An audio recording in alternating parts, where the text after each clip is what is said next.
Well, now we know. It was Russia or Putin or some comic book villain called L Money, yes, really, who was the mastermind behind this. I imagine him sitting on a chair stroking a white cat a la James Bond villains. And the deadly arsonist, the elite team targeting our beloved Prime Minister? Why, Ukrainian male prostitutes, of course. And we're supposed to believe this? Well, let's apply some critical thinking and Occam's razor and see, shall we?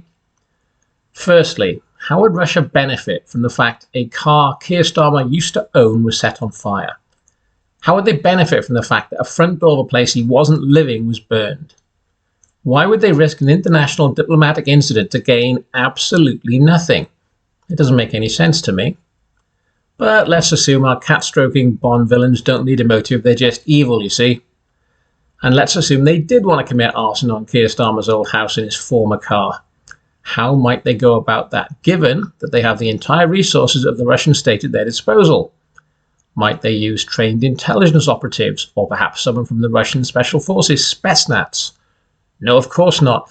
You'd obviously recruit random Ukrainian male prostitutes.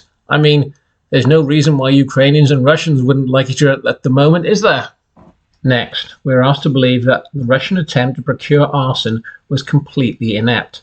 Not only did it fail, but the perpetrators were quickly caught.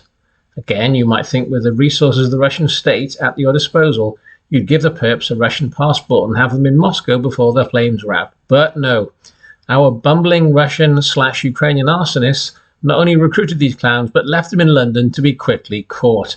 And that's the official story. And it's on the BBC, so it must be true. And if any of you naughty people think Keir Starmer's a whoopsie, and he was using the services of these young male prostitutes and they were angry at him for some reason, well, you're just a conspiracy theorist. If you can see sense, if you can think critically, and if you realize what happened, you are the resistance and you have a brain. So please like, recommend, and subscribe.